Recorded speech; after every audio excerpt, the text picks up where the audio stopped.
বেশি ইম্পর্টেন্ট আমার জন্য। তো যদি আপনি এদিক ওদিক হন তো কিছু মনে করবেন না, 2 মিনিট লাগবে আমাকে সাইড করতে, প্লিজ ডোন্ট মাইন্ড, কারণ আমার সংকল্প আমার জন্য ইম্পর্টেন্ট রাজেশ বাবু। কি ভুল বললাম?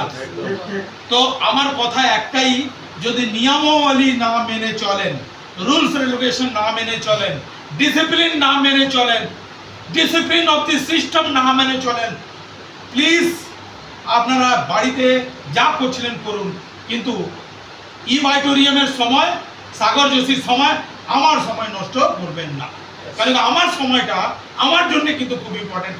আপনার জন্য আপনার সময়টা ইম্পর্টেন্ট কিনা সেটা আপনি বুঝুন। কি বুঝলেন? ঠিক বললাম কি? তো একটু দেখুন, আপনাকে বলে দিই, নাম লিখিয়েছি স্কুলে, আমরা সবাই আমরা বড় হব, এই স্বপ্ন নিয়ে আমরা বড় এখানে জয়েন করেছি, তাই তো? আচ্ছা, এটাও ঠিক, সব মানুষের সেম এনার্জি থাকে না, সব মানুষের সেম চিন্তা ভাবনা নেই, এটাও ঠিক, কিন্তু যখন স্কুলে ভর্তি হয়ে গেছি তো নিয়মটা তো সবাইকে মানতে হবে। নাকি আমার পড়াশোনা তো কম ইচ্ছে, তো গার্জিয়ানটা ছাড়বে না আপনাকে?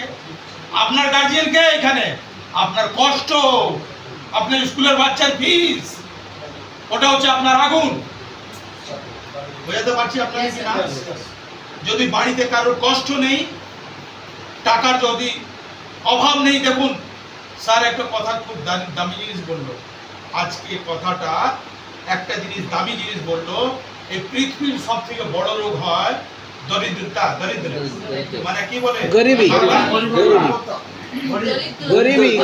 গরিবের পরিভাষা আপনাদেরকে আর বোঝাতে হবে না, কি বলবো না? হ্যাঁ, খুব কষ্ট করে মানুষ, বাবা মা আমাদের বড় করেছে, হ্যাঁ, আমরা এই এসিতে বসে রয়েছি ঠিকই, কিন্তু এই এসির জন্য ওরা কিন্তু অনেক মাঠে খেটেছে, ওরা কিন্তু এসি জন দেখিনি, হ্যাঁ না না, কিন্তু ওরা খেটেছে বলে আজকে আপনি এখানে বসে রয়েছেন।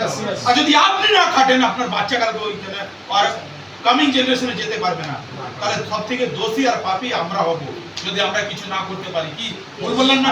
ঠিক।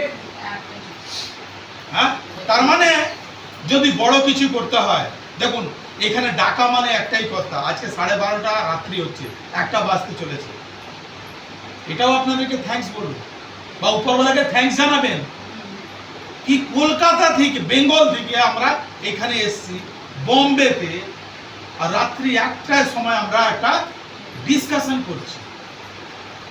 আরো কি বেঙ্গলের লোক ছিল না? হ্যাঁ, তার মানে উপরওয়ালার আপনাদের উপরে, আমাদের উপরে, সবার উপরে আশীর্বাদ আছে, এটা কি মানতে হবে আপনাদের। যদি ঈশ্বর আল্লাহকে আপনারা যদি মানেন, এটা মেনে রাখেন, আশীর্বাদ ছাড়া উপরওয়ালার কিন্তু কিছুই সম্ভব নয়। কি ঠিক না বল? ঠিক ঠিক। হ্যাঁ ঠিক। তাহলে যদি আশীর্বাদ আছে উপরওয়ালার, তাহলে উপরওয়ালার যদি আশীর্বাদ আছে, তার মানে আমাদের কাজটা মনে প্রাণে করতে হবে। যদি মনে প্রাণে যদি না করি, তাহলে উপরওয়ালার বেইজ্জতি হলো।